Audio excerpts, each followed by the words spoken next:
antes de nada, agradecer a Conrado, que es el alma que organizó esto, se me ha escapado, no sé dónde está. Que es el que organizó, que tuvo la idea de organizar estas cosas, y yo, que soy físico, bueno, pinto yo aquí de alguna manera, ¿no? Bueno, pues lo que pinto es que, igual que tenemos astrónomos aficionados, y yo creo que los astrofísicos somos muy privilegiados de tener gente que se llama astrónomos aficionados porque aman la astronomía, pues yo me puedo considerar un biólogo aficionado. Me encanta el leer cosas, no solamente de genética, sino sobre el origen de la vida, cosas de eso. Bueno, en cualquier caso, la excusa son estas jornadas o estas visiones de la genética, y yo lo que quiero contarles y lo que yo me pregunté en su momento es: ¿podemos decir algo de qué genética podrían tener posibles extraterrestres? ¿A qué viene esto motivado? Bueno, pues si escuchan ustedes a los astrofísicos, que estamos muy emocionados en los últimos 10 o 15 años descubriendo planetas extrasolares prácticamente cada día, entonces si los escuchan dirán: ya tenemos 3.000 o 4.000 planetas detectados, ya empezamos a tener las técnicas, las herramientas de estudiar las atmósferas de estos planetas que están en otras estrellas. Así que los más optimistas dicen que es cuestión de 10 años o 20 años antes de que podamos dar respuesta a esa gran pregunta: ¿hay vida extraterrestre? ¿Hay vida fuera de nuestro planeta? Entonces tenemos que estar preparados. Si solamente tenemos una década por delante, nos gustaría saber si podemos decir algo sobre esa vida extraterrestre. Aquí a la izquierda tengo la molécula de ADN, es una molécula aparte de muy interesante, muy crítica, digamos, para la vida, muy hermosa, muy bonita, ¿no? Esa doble escalera. Luego hablaremos un poquito de cómo está construida. Y a la derecha tengo la antena del Museo de la Ciencia del Cosmos, que recordáis que está en la terraza, porque vamos a hablar también un poquito de radioastronomía. Aunque esta antena no la tenemos funcionando como un receptor de astronomía, es decir, no estamos detectando señales de radio con ella, podría usarse. Bueno, mi nombre está por ahí y como ha dicho Conrado, soy investigador de la Instituto Astrofísica de Canarias y ya llevo un par de años como director del Museo de la Ciencia del Cosmos. Entonces aprovecho también para agradecer a Maya, que está aquí, y a Conrado y a los directores, pues todo el apoyo que estamos teniendo para sacar adelante el museo y para ir ofreciendo cosas nuevas, que es en lo que yo estoy empeñado. Bueno, sin más rollos, me ha dicho Conrado que tengo que ajustarme, y a mí me gusta mucho enrollarme, que tengo que ajustarme muy estrictamente al horario, así que si esto funciona, que no funciona, no pasa nada, me pongo para acá. Así que, a ver si traigo para acá. Voy a ser muy breve y voy a pasar directamente a las conclusiones. Y las conclusiones son estas. Es decir, una página en blanco.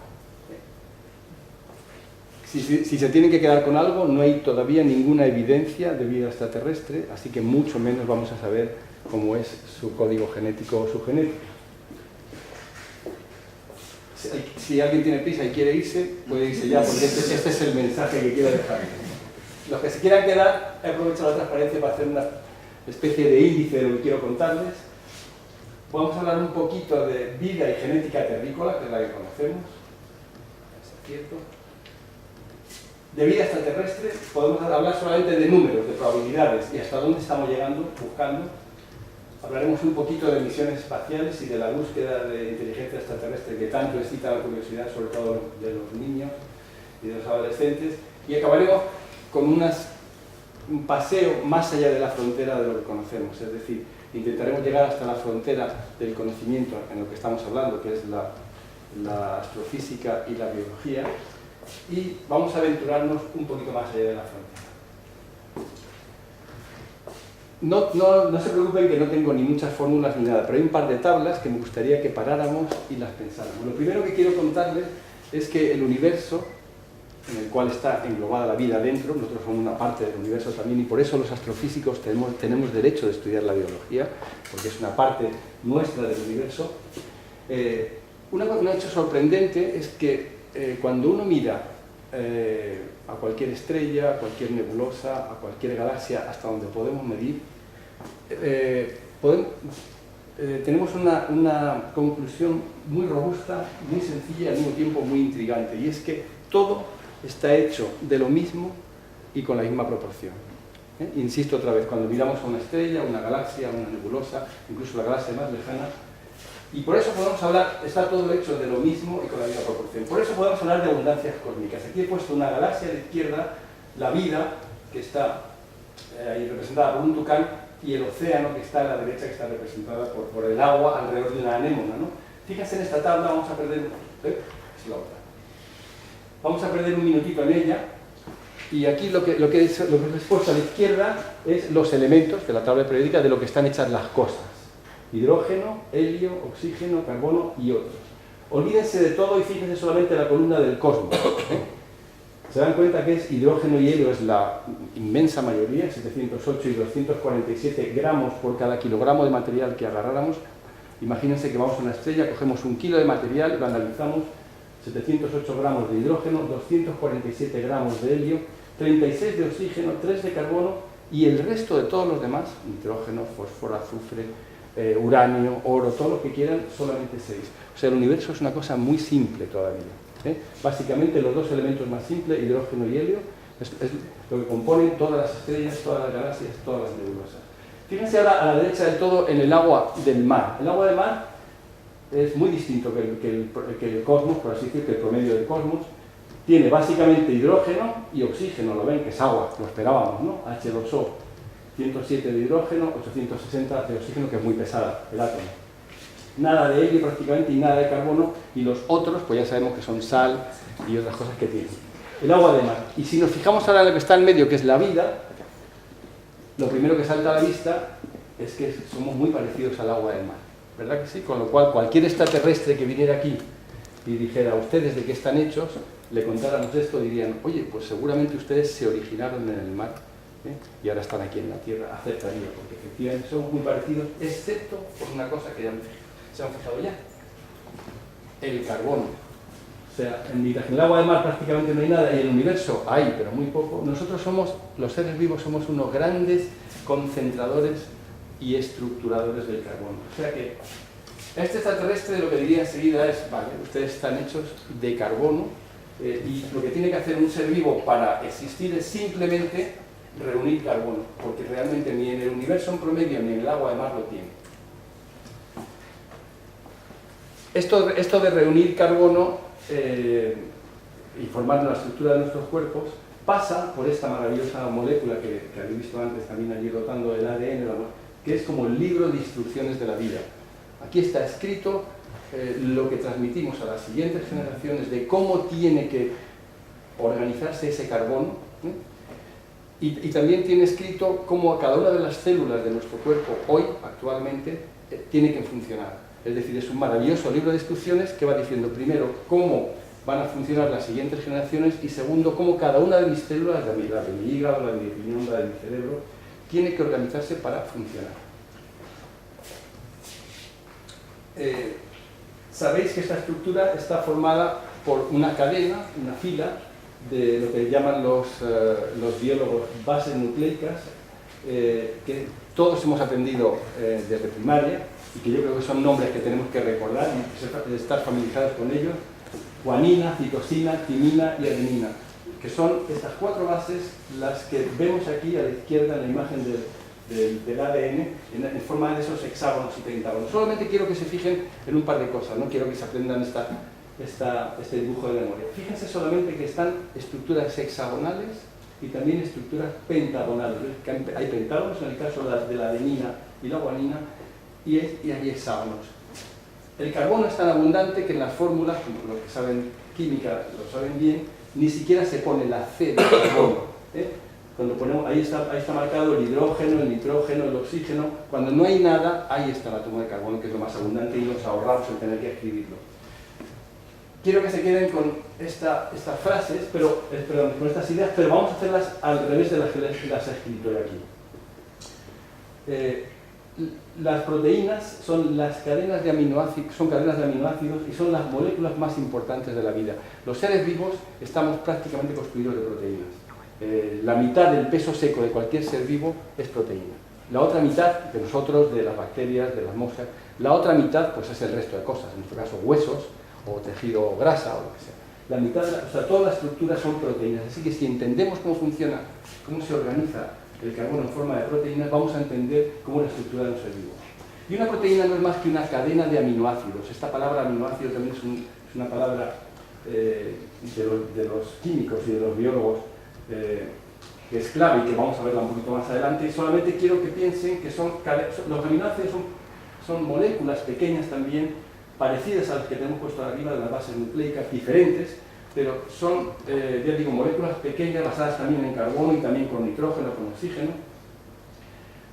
y que tienen la propiedad de que pueden engarzarse como si fueran las cuentas de un collar, una detrás de otra. Si hacemos una cadena de 2 aminoácidos solo, bueno, pues tenemos dos eslabones solo, y si hacemos una de 5 tenemos de 5. Las moléculas, las proteínas que usa la vida son moléculas largas, típicamente tienen 200 eslabones, es decir, 200 aminoácidos uno al lado del otro.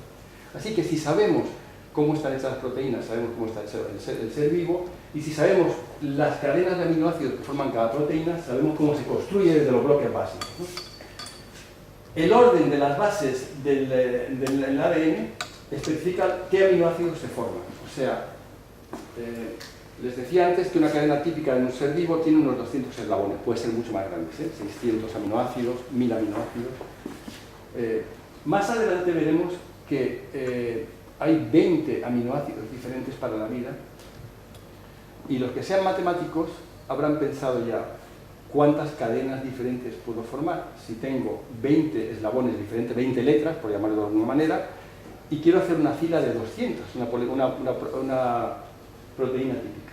Bueno, pues ya digo que un matemático enseguida dirá, es muy fácil. Las posibilidades que tengo para ordenar 20 letras diferentes en una fila de 200 es 20 elevado a 200.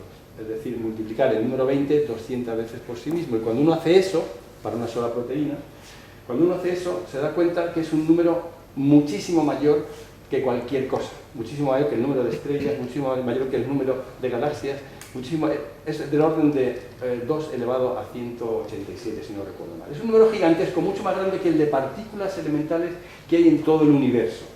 Entonces, vamos a rebobinar un poco y vamos a decir, para formar una simple proteína de 200 eslabones de 20 tipos diferentes de aminoácidos, el universo, por así decirlo, se queda corto. La vida va mucho más que sobrada para el universo conocido, porque se puede hacer, o sea, ni con toda la materia del universo podríamos probar todas las combinaciones que hay para formar una sola proteína con 20 aminoácidos. No sé si lo me he explicado.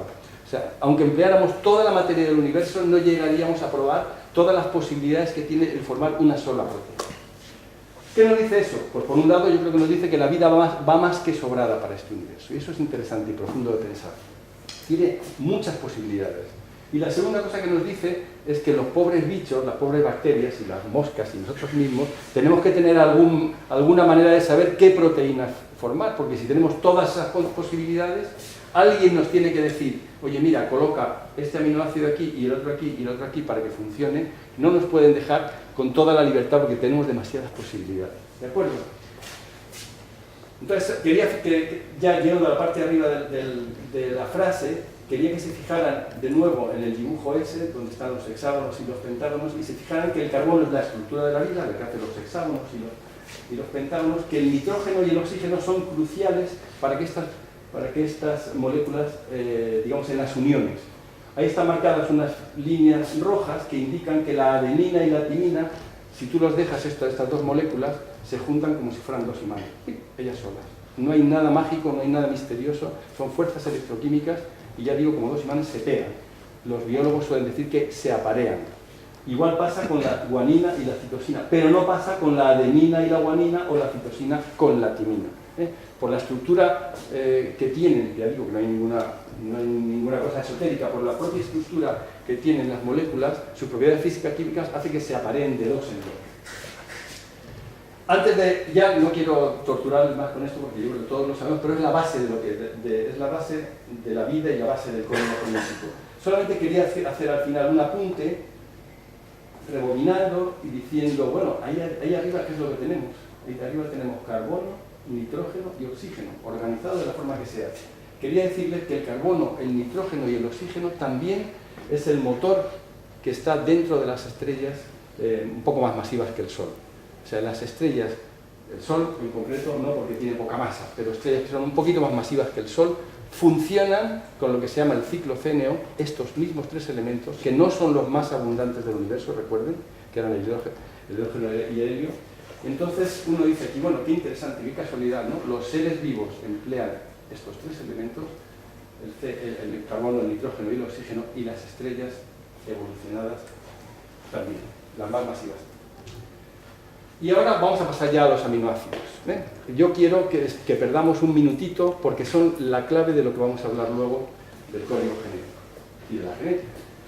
Cuando yo empecé a leer de pequeño los nombres de los aminoácidos, verdaderamente blasfemaba contra los biólogos que habían inventado esos nombres que eran imposibles. Y entonces lo que les voy a proponer es un juego, y es que leamos la lista de los dioses aztecas, porque para mí es muy parecida a la otra, ¿no? No lo voy a hacer en alto, pero les pido que intenten leerlo. Por ejemplo, este se llama Nanahuatzin, o Metecupli. ¿Aquí ha pasado algo?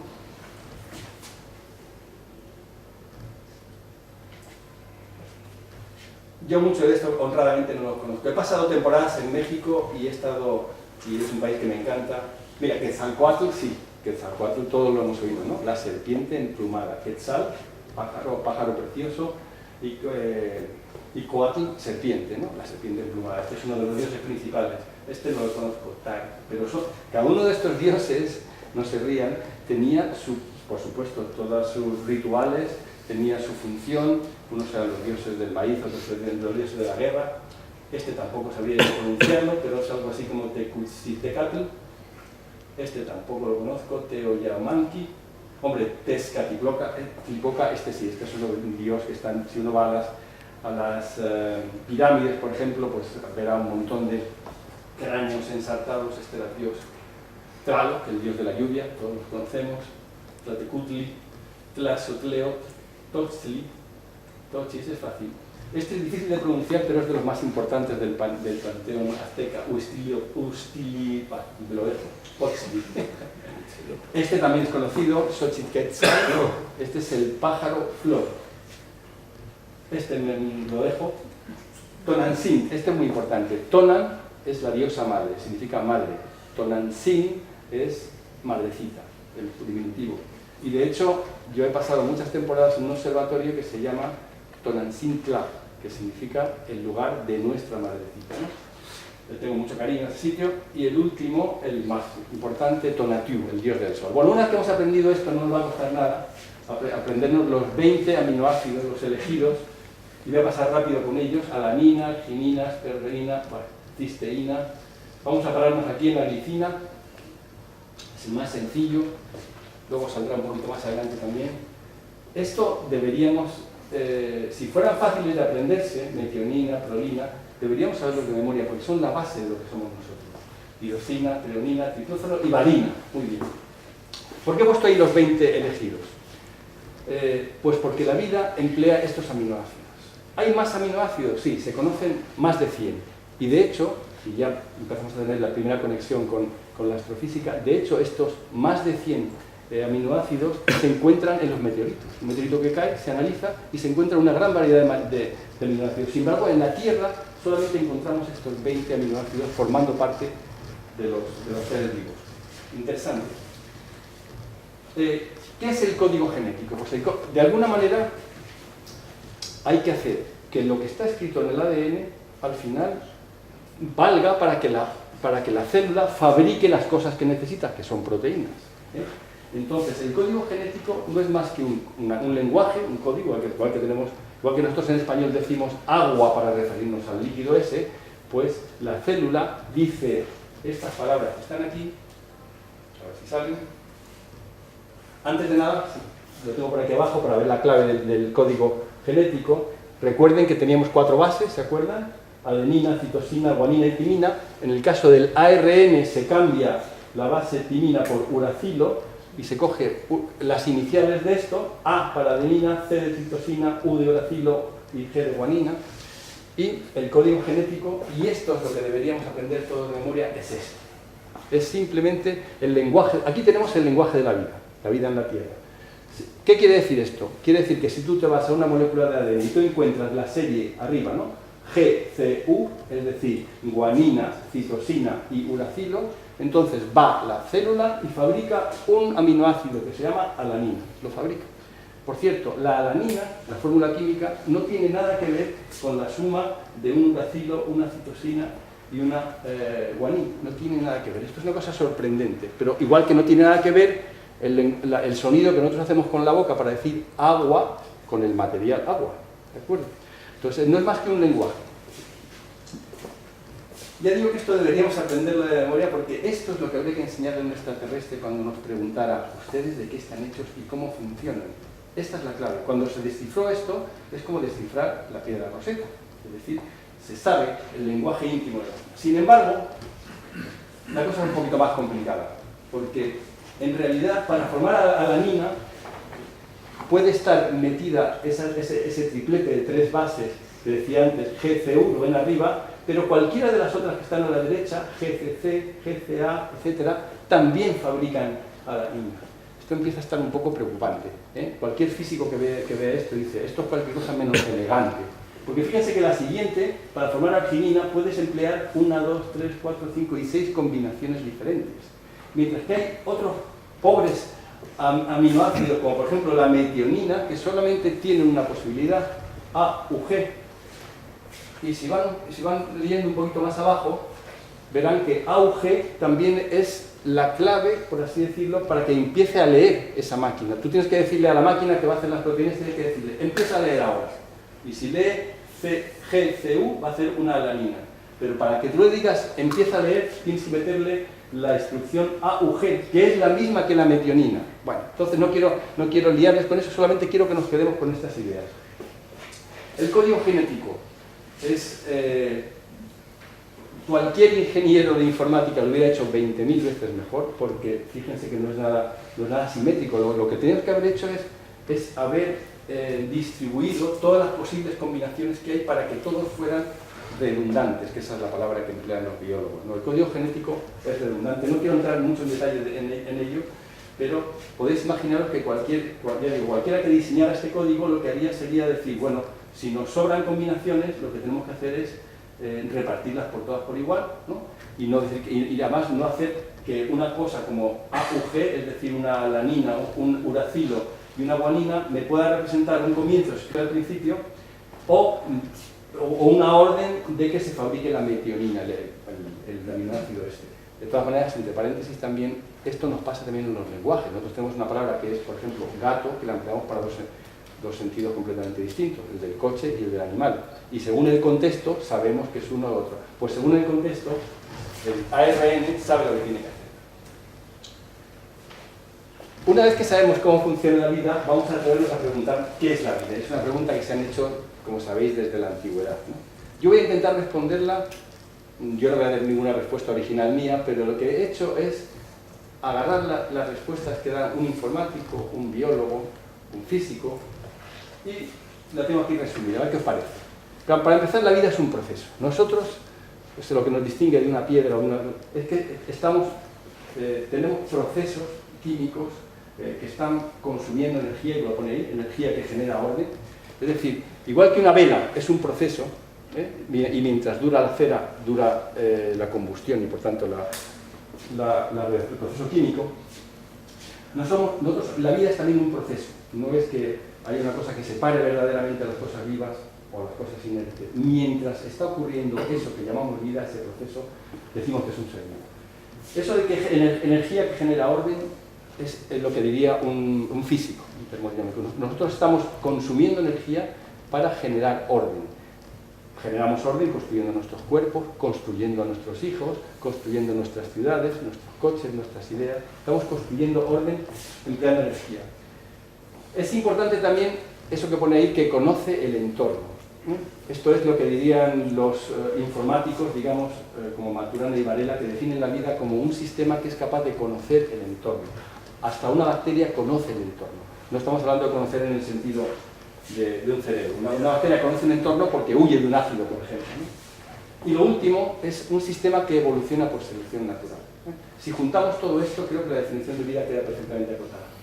Y como os he dicho antes, el código genético es el lenguaje de la vida. Es universal, y esto también quiero que lo pensemos en un momento. Todos los organismos que conocemos, desde la arquea más primitiva, una bacteria, hasta nosotros mismos, pasando por todos, emplean el mismo lenguaje. Hay 22 excepciones ahí.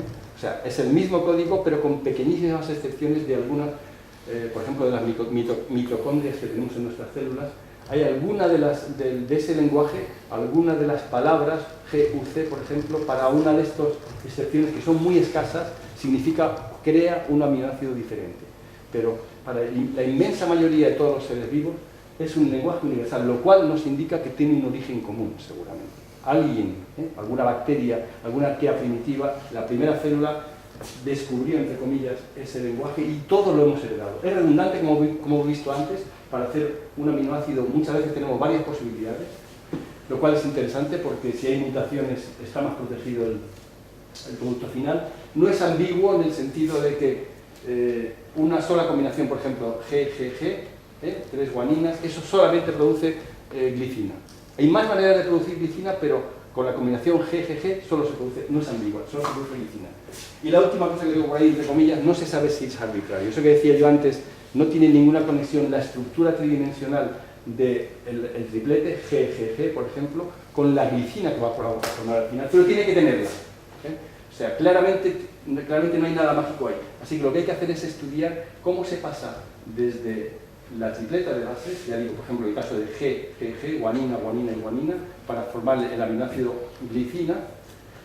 Yo creo que si yo empezara la tesis doctoral, empezaría ahí. Estamos hablando de lenguajes. Y ahora esta foto que hay aquí es un dibujo muy famoso, que es la foto del grupo de Atapuerca. En realidad no hay una foto, es un dibujo, ¿no? Como se imaginan. ¿Cómo se imaginan los investigadores que eran pues, todos los restos óseos que han sacado de allí, cómo podrían estar organizados, ¿no? Estos son gente que vivió hace pues, 300.000 años, 500.000 años en Atapuerca. Eran muy parecidos a nosotros, pero no éramos nosotros. ¿Por qué traigo esto aquí? Porque se supone que estamos hablando del lenguaje de la vida. Porque se supone que en esta época, o quizá antes, quizá en la época del Homo habilis o incluso antes, hay gente que dice incluso en la época de los Australopithecus, se desarrolló un lenguaje, que es el que yo estoy empleando ahora y que todos empleamos. Y el hecho de que aparezca un lenguaje, en el caso nuestro, en una especie, o en general, que aparezca el lenguaje de la vida, marca un antes y un después. Se piensa que el lenguaje humano empezó probablemente por las hembras.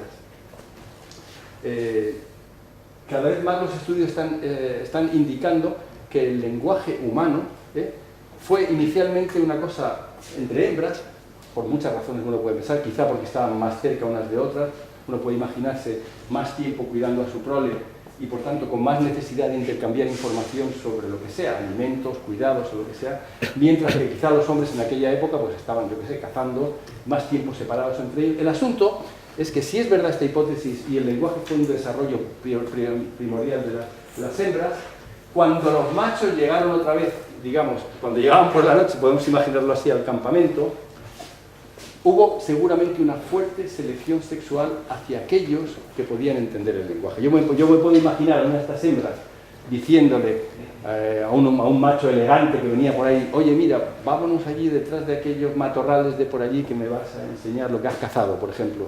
Y si el otro respondía, que a lo mejor era lo que se comunicaban entre ellos, pues ese estaba apartado de la selección sexual. Así que, fuera por la causa porque fuera, el hecho de que aparezca un lenguaje lo que hace es que condiciona completamente la evolución posterior. Así que lo que tenemos que preguntarnos es, el lenguaje de la vida, ¿qué organismos lo hablan en nuestro planeta? Y ya hemos dicho que todos los seres vivos, pero hay más. Los virus hablan el mismo lenguaje, tienen el mismo código genético, ese que he puesto ahí. Pues sí. De todas maneras, me podéis decir, y con razón, oye, ¿los virus son seres vivos? Y aquí entramos en otra gran discusión de los biólogos. Unos dicen que sí, otros dicen que no.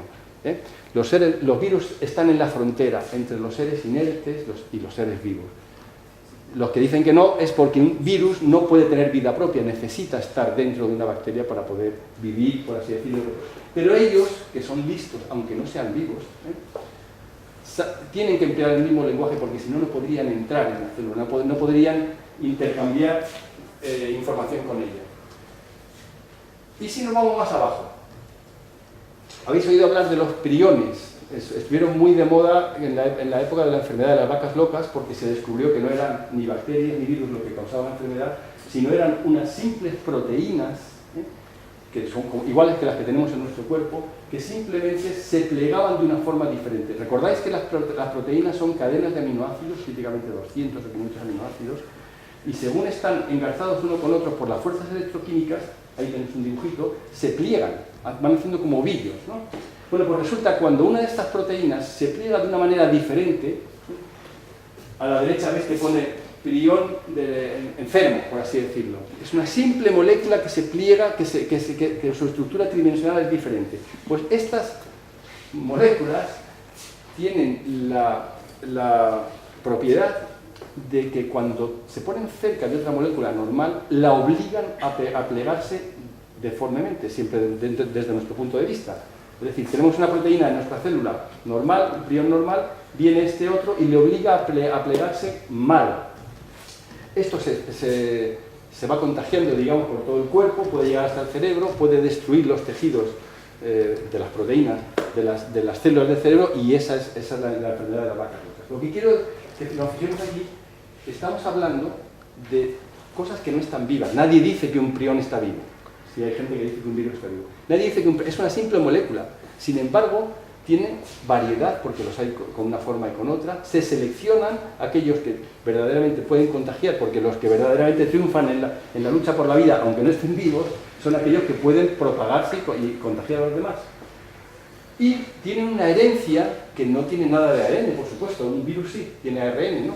Esto no tiene nada de... Pero, sin embargo, su herencia es la forma deforme que transmiten a sus descendientes. Solamente quería deciros con esto es que en la frontera con la vida encontramos cosas que pueden evolucionar sin tener ningún código genético, ni el nuestro ni ningún otro.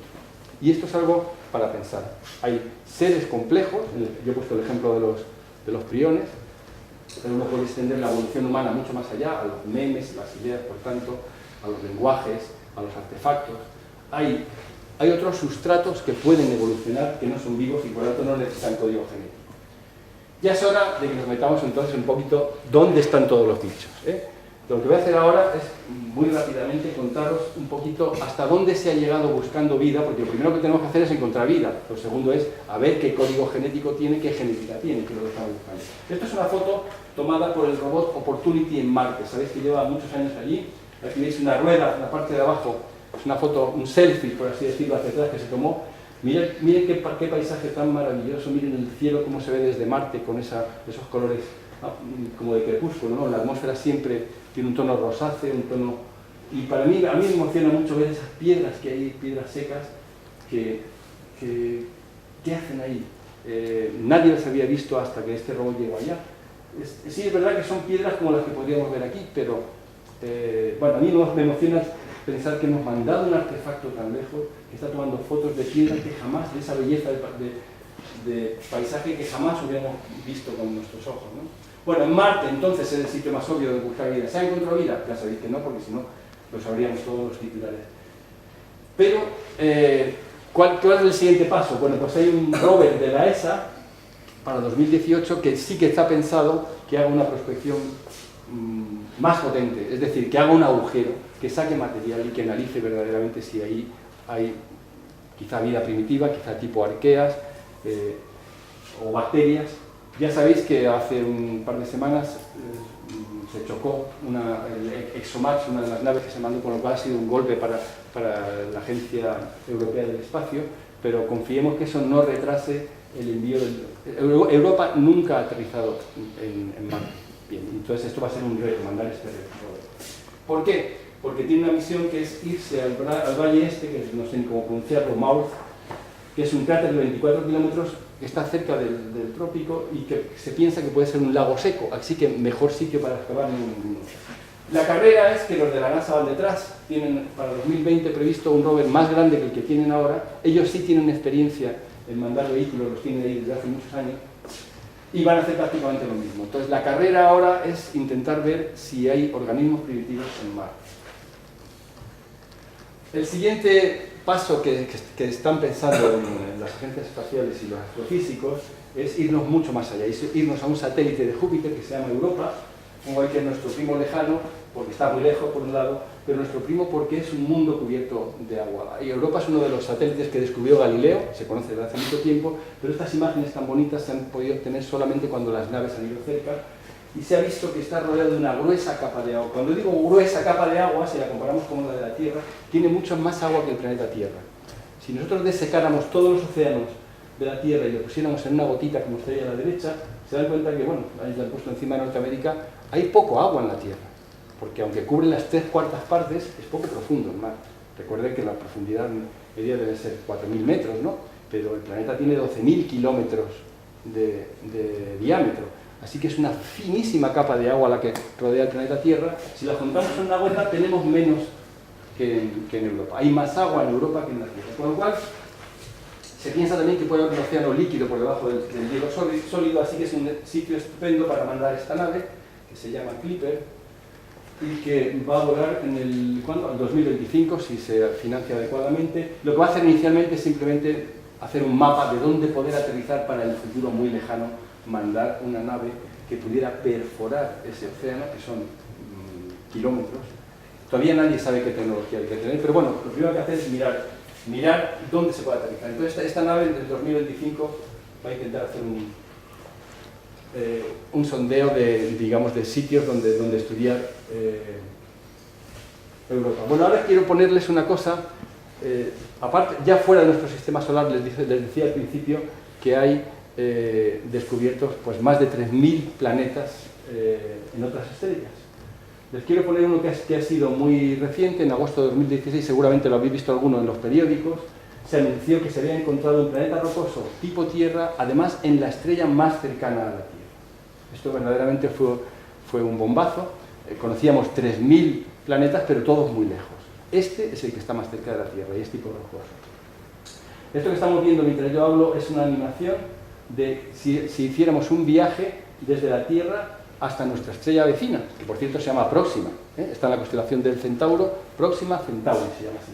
Es esta estrella roja que se ve por aquí, y esta es una imagen artística, porque nadie la ha visto, de este planeta que se llama Próxima Centauri B. Le han puesto ese nombre porque A es la estrella. Voy a hacer la última vez, esta es la Tierra, salimos en un viaje, nos dirigimos hacia la constelación del Centauro, la ven allí, la cruz del sur está a la derecha, y hay una estrella brillante que es Alfa Centauri, que está por detrás, y esta rojita que viene primero es la más cercana que tenemos al Sol. Si llegáramos hasta allí, veríamos este planeta que tantos estudios se están viendo desde agosto que se anunció el descubrimiento. Es un planeta, a ver si sale por aquí.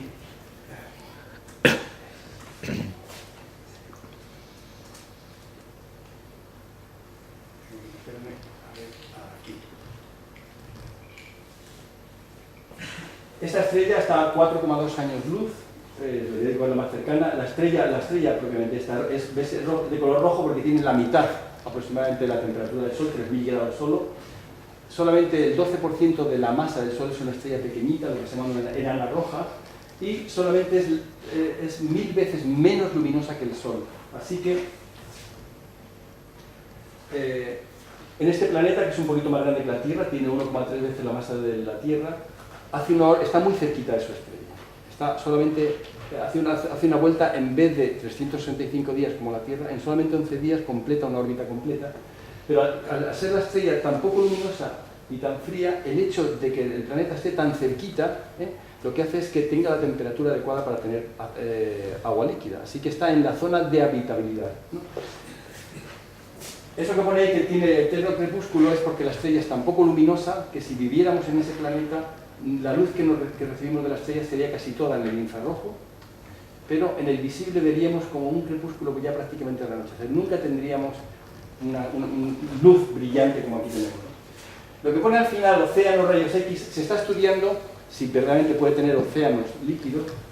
Y ya empieza a haber comentarios, es un sitio perfecto para buscar vida, mientras que otros, especialmente los norteamericanos, que no son los que lo han descubierto, dicen, no, ahí no se puede buscar vida porque el flujo en rayos X es 400 veces mayor que en la Tierra. Señores, aquí en la Tierra tenemos bichos, no solamente bacterias, que aguantan el flujo de rayos X sin ningún problema. O sea, decir que no puede haber vida allí es no conocer cómo es la vida en la Tierra. Por cierto, este planeta lo descubrió un grupo español, que también hay que decirlo. Aunque, para ser más exactos, debería ser un grupo catalán, porque el primer autor se llama Guillem Anglada, y cuando esto se distribuyó, algunos de aquí son de las astrofísicos, ¿se acuerdan? Cuando se distribuyó la noticia, hubo en el correo interno del IAC, de Instituto de Canarias, unos mails yendo y viniendo diciendo si era un descubrimiento catalán o si era un descubrimiento español o lo que fuera. Yo creo que el ver hacia el universo hacia afuera, ¿no? Y el buscar la estrella, el planeta en la estrella más cercana, y al mismo tiempo estar preocupados si esto nos cae aquí de este lado de la frontera. ¿No? Es gracioso, esos somos los humanos. Si vienen extraterrestres, hay que decir al principio que no te decíselo también. Rápidamente, SETI, aparte de buscar vida, fíjate que estamos buscando, a ver hasta dónde hemos llegado buscando vida. Luego vamos a intentar hablar algo de su genética. La otra manera de buscar vida es ver si recibimos señales de inteligencias que pudieran comunicarnos algo, por ejemplo, que nos dijeran, nuestro código genético es esto. Eso sería maravilloso, ¿no? Como sabéis, en los años 70, con este radiotelescopio, que es el más grande del mundo, que está en Arecibo, se ha estado siguiendo, digamos, señales que podían provenir de estrellas, mejor dicho, de planetas hipotéticos alrededor de estrellas cercanas. Yo os pongo el resumen final porque sabéis que tampoco se ha detectado nada. Estas son las dos señales que se detectaron históricamente. Una que se llama la señal WOW, porque el operador escribió a la izquierda, ¿lo veis? Cuando vio esos números, es una época muy antigua, no había, o sea, yo creo que era cinta perforada lo que había en el ordenador. Esos números que pone ahí, F, Q, etc., eran como un pico de señal que encontró, que nunca más se volvió a repetir. En el año 1999, esa banda que veis ahí a la derecha también, como de color verde, tiene unos picos, y también hubo una especie de alarma diciendo hemos encontrado una señal de radio de tal estrella, pero la conclusión final de la NASA cuando canceló el programa es este, ¿no? No se ha encontrado hasta el momento ninguna señal lo suficientemente intensa o que durara lo suficiente para que pues, se pudiera identificar sin ambigüedad cómo que se originara por una inteligencia extraterrestre. Después de décadas de estar escuchando, no hemos escuchado nada. Así que tenemos que irnos más lejos todavía. Ahora, a partir de ahora lo que voy a intentar es convenceros de que a pesar de que ni en nuestro sistema solar, ni en Marte, ni en Europa, ni tampoco escuchando señales hipotéticas de otras civilizaciones, a pesar de eso, la cantidad, ahora sí vamos a entrar en la astrofísica, la cantidad de mundos que hay afuera es verdaderamente, como aquí, innumerable. Esta es una foto tomada desde cerca del Teide, como veis, de la Vía Láctea cualquier noche. Esto no es ni un dibujo, ni es una foto con un telescopio, ni tiene un filtro especial, ni nada. Es lo que nuestro ojo vería si tuviera sensibilidad suficiente para ver. Esto es lo que está en el cielo. Y entonces veríamos la Vía Láctea como se ve ahí. Una infinidad de estrellas. Solamente en nuestra galaxia, en la Vía Láctea, hay un número que no se conoce, pero que está seguramente entre 500.000 millones y 1 billón con B de estrellas, si contamos las más pequeñitas, lo que se llaman enanas marrones. Repito otra vez, hay estrellas quizá como el Sol, del orden de unos 100.000 millones o 200.000 millones en nuestra galaxia, y si contamos las más pequeñitas, como esta enana roja que hemos dicho antes de Próxima Centauri, es posible que lleguen a 1 billón de estrellas. Hay muchas de ellas. Quiero hacer un poco propaganda del trabajo que mi grupo está haciendo, precisamente estudiando la parte central del plano de la Vía Láctea. Nosotros lo que hacemos es simplemente meternos en el plano de la Vía Láctea e intentar ver con más profundidad que lo que se ha visto hasta ahora. Típicamente 1000 veces más profundo de lo que se ha visto hasta ahora. ¿Qué encontramos? Pues lo que encontramos es infinidad de mundos. ¿Sí? Yo creo que esta es una imagen de las que estamos obteniendo en estos días. El color es real, es decir, está hecha con muchos filtros para que cuando ves la cosa azul es porque emite luz azul tal como tu ojo la vería si tuviera sensibilidad suficiente para verla. Cuando la ves roja es roja. Esto es un pequeño trozo muy minúsculo de la Vía Láctea. Solo quiero que os fijéis en cada una de las estrellas que hay aquí. el Sol sería una de estas amarillas, porque el Sol tiene un color amarillo. Bueno, elegid cualquiera vosotros, ¿eh? No es de las azules y de las pequeñitas, ¿eh? No es una estrella muy masiva la del Sol. Así que nuestro Sol, con todos sus planetas, tenéis que imaginarlo, esto es un pedazo minúsculo de la parte central de la Vía Láctea, ¿eh? Voy a poneros más solamente para que sintamos el vértigo de lo que es la cantidad de mundos que hay. Quiero deciros también que los censos que se han hecho de exoplanetas, es decir, de planetas alrededor de las estrellas, indican que en promedio cada una de estas estrellas tiene al menos un planeta. O sea que tenemos que imaginar cada una de estas estrellas con al menos un planeta orbitándolo, que no vamos a encontrar nunca porque no tenemos técnica de hacerlo. Otro trocito diferente de la Vía Láctea, os recuerdo, estrellas azules son más calientes que el Sol, las rojas son más frías que el Sol. Todas estas son imágenes nuevas, no lo vais a encontrar por ahí porque el equipo, son 15 institutos que estamos colaborando, simplemente para hacer una cosa tan sencilla que es hacer las imágenes más profundas del centro de la Vía Láctea.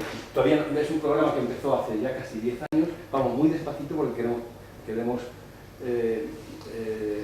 fotografiar, por así decirlo, hacer imágenes muy detalladas. A pesar de eso tenemos tan poco tiempo que estamos típicamente 2 minutos en cada sitio. Luego movemos el telescopio otros 2 minutos. Si tuviéramos 20 minutos llegaríamos muchísimo más profundo. De vez en cuando encontramos cosas maravillosas como estos cúmulos, ves que eso es un cúmulo de estrellas que todos tienen el mismo color, ese color amarillento, ¿no? Son cosas poco estudiadas todavía, estamos descubriendo, en el último catálogo, por ejemplo, tenemos un catálogo de 500 millones de estrellas desconocidas. Muchas de estas son conocidas porque estaban en fotografías anteriores, ¿no? Con que uno apunte su telescopio ahí un rato encuentra millones. Ya digo, el catálogo último son 500 millones de estrellas que no se conocían en esta zona de la Vía Láctea. Y ya dejo lo que estábamos haciendo en mi equipo y me voy mucho más allá. Eso que habéis visto son cachitos pequeñitos de la Vía Láctea. Os recuerdo que la Vía Láctea es nuestra galaxia y que tenía eso, 500.000 millones de estrellas, 1 billón de estrellas. Si hacemos una imagen profunda ya de todo el universo, nos salimos de nuestra galaxia y hacemos una imagen, encontramos una cosa como esta. Esta es la imagen que se llama del campo profundo del telescopio espacial Hubble y veis la infinidad de galaxias que hay. Nuestra galaxia es, si la viéramos desde lejos, sería una de estas que están por aquí, ¿eh? Y hay que pensar que cada una de estas que estamos viendo, cada uno de los puntos que ven aquí es una galaxia. No hay ninguna estrella aquí en esto. Cada uno de los puntos que hay aquí es una galaxia. Y esto está apuntando en una zona muy pequeñita del cielo, ¿eh? Donde se ha tenido un tiempo de exposición tan largo que hemos podido registrar la luz de estas galaxias que típicamente están muy lejos.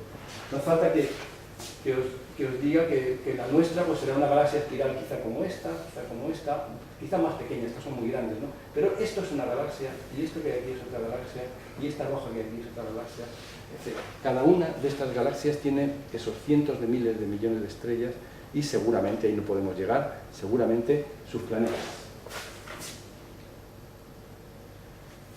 Bueno, ¿hasta dónde? Volvemos otra vez a la Tierra. ¿Hasta dónde hemos llegado? Esto que tengo puesto aquí es la colección de telescopios de ondas milimétricas que está en el desierto de Atacama, en Chile, que es la colección más grande de radiotelescopios. Y eso que está encima es la Vía Láctea, tal como se ve desde el hemisferio sur, que es distinta que la que vemos nosotros. ¿Por qué pongo esto? Por cierto, podéis ver las nubes de Magallanes, que son las dos galaxias satélites. A ver, ¿veis esta cosita aquí, por aquí, por aquí? Y la otra no se ve grande. Bueno, pues estos son las satélites de nuestra Vía Láctea, se ven desde el hemisferio sur. Quería poneros la imagen del radiotelescopio este, porque aquí es donde se están detectando la pista que nos va a llevar a la posible vida en el universo. A ver si soy capaz de explicarlo. Cuando nosotros apuntamos nuestros radiotelescopios, no a una estrella, no a un planeta, sino al medio interestelar, lo que está entre las estrellas, detectamos moléculas, ¿eh? Y es lo que quiero hablar en los próximos 2 minutos. Y estas moléculas, lo que yo quiero que nos preguntemos todos es si nos van a dar alguna pista sobre posible vida extraterrestre. Voy a poner una serie de 3 gráficas solo para que veáis cómo los radiotelescopios sintonizan las moléculas. Si tú tienes un radiotelescopio con un detector, apuntas a una nube interestelar y encuentras este patrón que hay aquí, que es como un código de barras, veis que aquí tengo lo que se llaman líneas de emisión 1, 2, 3, 4, un código de barras. Cualquier físico, no hace falta que sea un astrofísico, lee eso y dice, por la mecánica cuántica, donde están situadas estas líneas, esto es la molécula del monóxido de carbono, el CO. Y esto es, o sea, no es ambiguo. Si tú ves en estas frecuencias una emisión de una molécula, puedes identificar que es de monóxido de carbono. Si encuentras una cosa como esta otra, ves que hay muchas más líneas ahí, es una molécula más compleja, tiene más átomos. Esta en concreto es el alcohol metílico. Esto se hace en el laboratorio, tú lo ves y tú sabes el patrón que estás esperando de... Si hay alcohol metílico en una... Alcohol metílico es el alcohol que veíamos nosotros, ¿no? Déjame que os adelante decir que sí hay alcohol metílico, que hay nubes gigantescas con millones y toneladas de litros de alcohol flotando entre las estrellas. Se ha detectado esto. Pero quería que vierais el patrón de las líneas. ¿Y por qué es tan difícil encontrar algo tan sencillo como el aminoácido más simple, como la glicina? Porque fijaros el bosque, la molécula está ahí arriba, NH2, CH2, COH, ¿lo veis? ¿Veis el bosque de líneas que tenemos, que si queremos detectar glicina en el medio interestelar, tenemos que buscar este patrón en la emisión que nos manda esa nube interestelar? ¿Se ha encontrado o no se ha encontrado? Pues aquí está la gran pelea. Hay un grupo norteamericano que ya hace años mostró este espectro diciendo que había identificado 27 líneas que le coincidían exactamente con la de la glicina en un objeto, una nebulosa que se llama NGC 6334F, olvídense de ese nombre. Y bueno, pues inmediatamente la gente se puso a decir que sí podía ser, que podían ser otras cosas. En este momento los grupos, siempre es una carrera entre Europa y Estados Unidos, ¿no? En este momento los grupos europeos dicen que no se creen esto y que no se ha detectado todavía, que lo van a detectar con ALMA. El asunto es que el aminoácido más sencillo de los que forman las proteínas en la Tierra está a punto de detectarse si es que no se ha detectado ya. Es decir, hay nubes interestelares que están llenas de glicina si es verdad esa detección. Esta es la segunda tabla que les pongo y voy a pasarla muy rápido porque el mensaje es muy sencillo. Estamos hablando de detectar moléculas, no ya átomos, no ya el oxígeno, etcétera, sino moléculas en el medio interestelar. Y aquí está la tabla de todas las que se conocen hasta el momento. Son 177. No quiero que se las aprendan todas. Quiero simplemente que se fijen que hay una muy... Ven arriba la cosita que he sacado ayer. El hidrógeno, la más sencilla de todas, los átomos de hidrógeno. Ahí. Perdón, aquí a la derecha pone el número de átomos, 2, 3, 4 átomos, 5, 6, 7 hasta 9, etcétera, más de 10 a la derecha, pero vamos a ir poquito a poco. El hidrógeno está presente, por supuesto, todo el mundo conoce esta molécula, ¿no? La sal común, hay sal común también flotando por ahí, el agua, por supuesto, el amoníaco, esta que tengo aquí abajo, que ha salido por aquí, la molécula de carbono, ya tenemos 2 carbonos juntos, esto es interesante, pero a partir de aquí, en verde, les voy a poner un montón de moléculas de carbono. Fijaros esa con 9 átomos ahí arriba, CH3, CH2OH, ¿esta la conocen? El alcohol etílico. Hay moléculas de más de 10 átomos, como esta que está aquí. Voy a seguir rápidamente. Esta la quiero remarcar, es una molécula de 8 átomos que no sé su nombre, pero lo tengo aquí escrito, el aminoacetonilo, y este es el precursor de la glicina. Los que sean aquí químicos van a decir, hombre, si has detectado este, el siguiente viene la glicina, porque este es el precursor de la glicina. Este está detectado. Y es esta molécula que está aquí, una molécula ya compleja. Pero fijaros, está esperando el poner aquí el hueco donde cuando se confirme la glicina la pondremos aquí. Fijaros que hay moléculas más grandes, hay moléculas de 60 átomos de carbono y 70 átomos de carbono que están aquí, que son lo que se llaman los fullerenos. Son moléculas muy interesantes con forma de balón, no sé si habéis oído hablar de ellos. Forma de balón de fútbol con pentágonos y hexágonos. Y aquí entran los pentágonos y los hexágonos. El carbono, si le deja solo, forma este tipo de estructuras. Se han detectado en el medio interestelar moléculas de 60 y 70 átomos de carbono. Solamente quiero que os llevéis este número en la cabeza. De las 177 moléculas que se han detectado en el medio interestelar, 140 son orgánicas, basadas en el carbono. Esto para mí es contundente. O sea, el rey de la química, igual que en la vida es el carbono, en el universo es el carbono. Esta es la pista más fuerte que tenemos de que la misma química que funciona en la Tierra y que nos da origen a nosotros es la que está funcionando en el universo. ¿Dónde se encuentran estas moléculas? Repito, no en las estrellas, sino en las nubes interestelares, por ejemplo, hacia el centro galáctico. Eso que está puesto ahí en las flechas. Hacia el centro de esta galaxia hay mucha distancia y atravesamos muchas nubes moleculares, muchas nubes densas, ahí es donde se encuentran este tipo de objetos. Y ya os voy a dejar descansar un poquito con unas cuantas imágenes bonitas. También se buscan las moléculas, y también los precursores de la vida, como esto que estamos hablando como la glicina, en lo que llamamos nebulosas oscuras.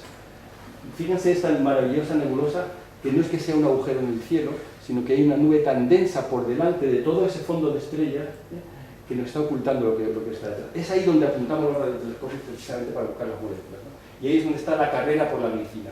Hay varios proyectos en marcha ahora mismo, unos en ALMA, digamos, los grupos europeos, y otros grupos americanos, precisamente a ver quién detecta la glicina. Bueno, pues voy a mostraros la última cosa ya, porque esto no es lo máximo en complejidad que hemos llegado, sino es esto otro que les voy a poner ahora. Las moléculas más complejas que hemos encontrado, más aún que la glicina, son lo que se llaman hidrocarburos policíclicos aromáticos, o PAH, que también significa ¿cómo era el PAH? Son la plataforma de los afectados por la hipoteca.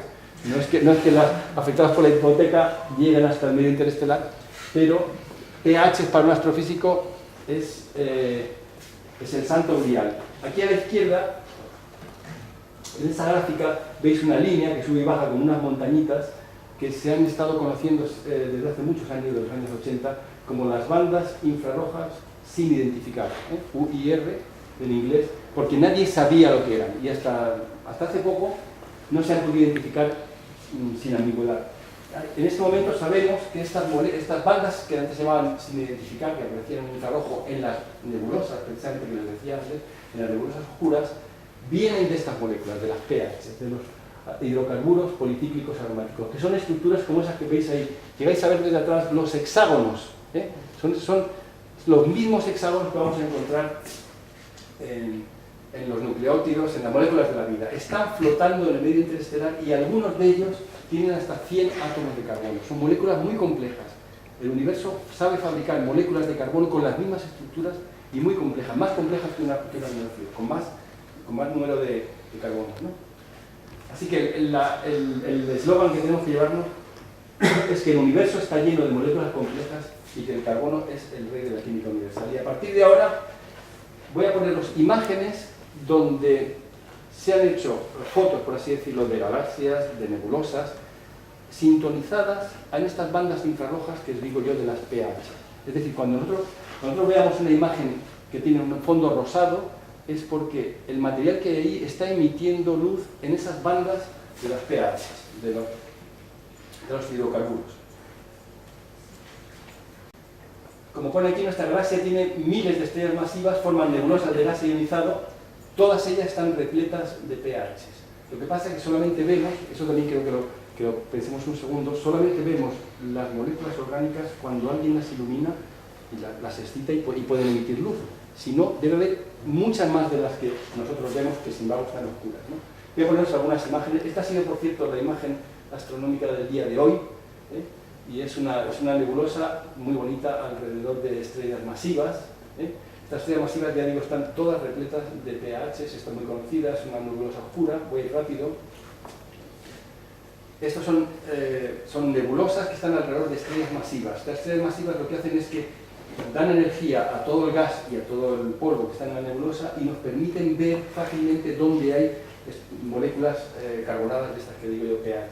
Todo tipo. Esta emisión rosada que veis ahí, toda está sintonizada en las bandas, igual, en las bandas de las pH. Esto que estamos viendo, por tanto, no es hidrógeno, esto es moléculas de hidrocarburos que están emitiendo. Fijaros la inmensa cantidad de gas rico en carbono, digamos, en moléculas complejas que hay en nuestra galaxia. Todas estas son nebulosas de nuestra galaxia. Todo esto rosado son pHs.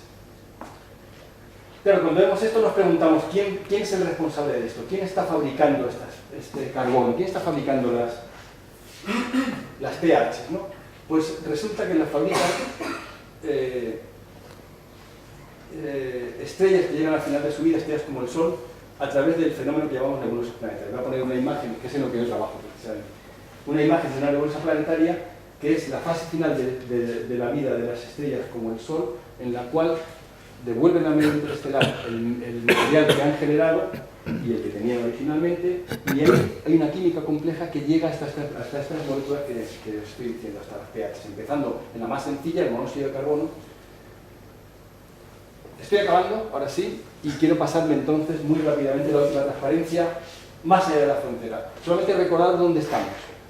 hemos dado un repaso muy rápido de la vida en la Tierra, nos hemos fijado que todos estamos hechos de lo mismo, y usamos el mismo código, y lo que queremos ver es qué nos ha dicho la astrofísica hasta ahora, qué nos está diciendo de cómo es la complejidad química en el universo, para ver si podemos decir algo sobre su género. Entonces, lo que he hecho es hacer una serie de preguntas que todos podemos respondernos. Cada uno puede pensar, no hemos encontrado vida extraterrestre, insisto en ello, pero vamos a hacer una apuesta. Si la encontramos, ¿estará basada en el carbono o en algún otro elemento? Es la primera pregunta. Cada uno puede responder mentalmente. ¿Empleará los mismos 20 aminoácidos? ¿Empleará las mismas bases? ¿Recordáis? Citosina, guanina, etcétera, y el mismo código. GGG significa glicina, etcétera, todo lo que vemos. Y si hay vida, ¿seguirá los mismos pasos de la evolución hasta llegar a algo parecido? No digo al Homo sapiens, hasta algo parecido a nosotros. ¿Qué os parece a vosotros? Yo tengo mis respuestas. Las he puesto aquí. Yo apuesto que el carbono sí va a ser, porque es que es el rey de la química. De esto otro, que sean los mismos aminoácidos, yo apuesto que no. ¿Os acordáis? Había, por lo menos conocemos 100 aminoácidos. 80 de ellos están en los meteoritos. Aquí solo empleamos 20. Bueno, yo creo que no. El código genético es una chapuza. Entonces yo creo que también apuesto que no. Y la misma evolución, hay que saber, esto es mi opinión personal. Ahora si me decís, ¿qué te apuestas? Claro, decir sí o no es muy fácil. Yo me apuesto, pues mira, yo lo primero estoy tan seguro que me apuesto mi coche. La verdad es que si lo pierdo me daría pena porque tengo mucho cariño.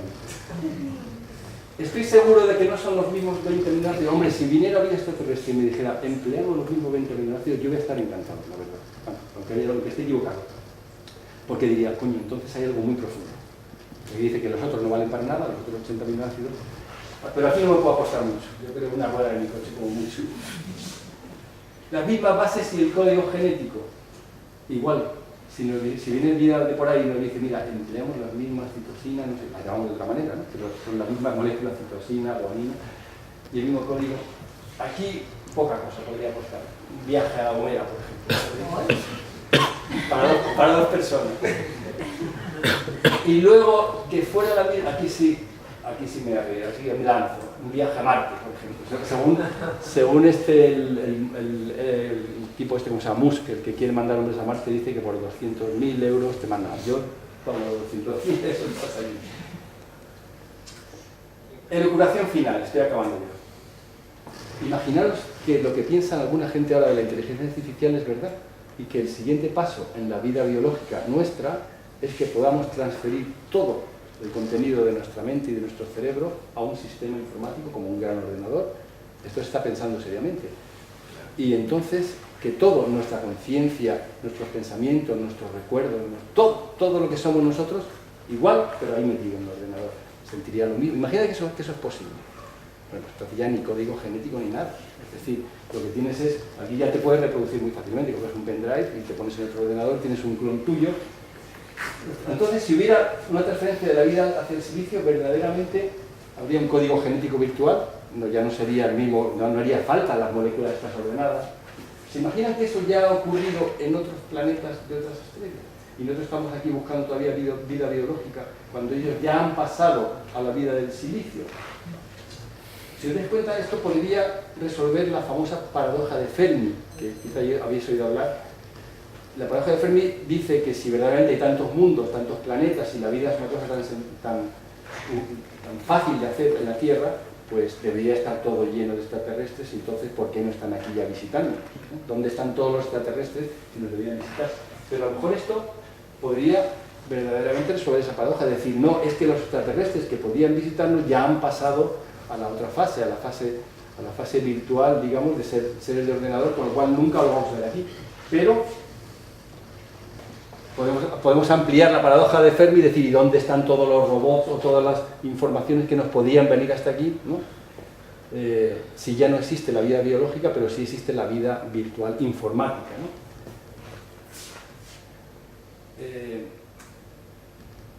Y ya dando un poquito a marcha atrás, solamente quiero dejarles con esta imagen. Hay innumerables mundos en nuestra propia galaxia. Esta es una foto de la Vía Láctea. Solamente vamos a poder explorar los que tenemos muy cerquita, pero estamos a punto de encontrar vida, si es que existen. Dice el final.